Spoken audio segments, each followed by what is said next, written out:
Nous, on s'appelle les Overflowl, on vient de l'Effray. On est une équipe de 12 étudiants, mais si j'ai bien compris, ce sera 10 maximum. Et du coup, il y aura des gens en backup au cas où. On est tous juste passionnés d'informatique, passionnés de cybersécurité. On est assez curieux et je pense que c'est ça qui nous définit le plus. Amitié, respect, foot de rue.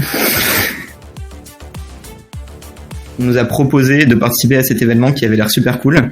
Il y a eu un CTF qui a été mis en place au sein de notre école pour tout simplement choisir les meilleurs. Et c'est comme ça qu'on nous a choisis. Overflow, en fait, la chouette, c'est le symbole de notre école. Les buffer overflow, c'est une faille qui est hyper connue en cybersécurité.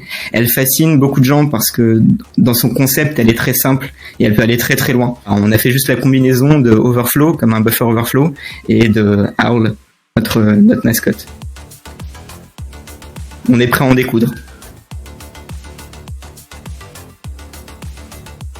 L'épreuve de forensique, c'est une épreuve qui finalement est parmi les épreuves qui sont les plus réalistes, avec sûrement celle du bug bounty, qui est une épreuve dans laquelle on va devoir trouver dans des plus ou moins grandes quantités de données des traces de compromission et pouvoir essayer de retrouver un espèce de scénario d'attaque. Une très grande curiosité, une capacité à chercher dans des domaines qu'on connaît pas du tout, à savoir isoler rapidement les informations qui nous intéressent. Par son côté assez réaliste, parce que dans toutes nos missions, qu'on fasse l'offensif ou du défensif, on peut avoir besoin d'avoir ce type de connaissances et être capable que ce soit des dumps de mémoire, des emails, des logs de connexion, être capable dans des grandes quantités de données comme ça, de retrouver par où est passé l'attaquant. On se sent comme un enquêteur. On participe à l'EC2 parce que ça a l'air d'être un événement super cool. Il va y avoir, je pense, une très bonne ambiance et qui nous intéresse.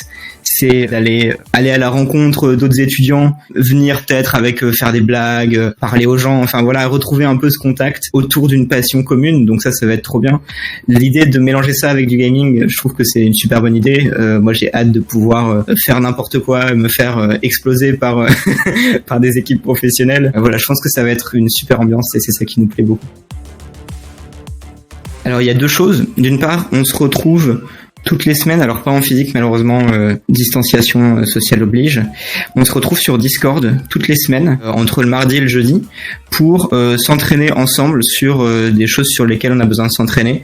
Alors voilà, comme je disais, il y a des points forts, il y a d'autres points où on essaye de creuser un peu plus, donc on essaye de vraiment profiter des derniers mois qui nous restent pour mettre le paquet là-dessus. Et sinon, après, on s'entraîne chacun de notre côté parce qu'on aime beaucoup les CTF. On a même une autre équipe à côté qui est pas notre équipe d'école, qui fait qu'on peut s'entraîner de notre côté. Et des challenges perso, chacun un peu comme bon nous semble. Ça dépend vraiment du type de mission qu'on fait. En fait, le CTF, c'est très bien pour développer sa capacité à être persévérant et à aller chercher plus loin et à se former sur des choses sur lesquelles on n'a aucune compétence, aucune connaissance. Par contre, dans les faits, le CTF, c'est quand même très gamifié, c'est-à-dire que on a peu de cas réels qui s'appliquent vraiment à ce qu'on trouve en CTF, à part éventuellement, oui, pour le bug bounty et pour le forensic, et puis pour certains cas très particuliers, mais ça ne nous concerne pas pour le Zint.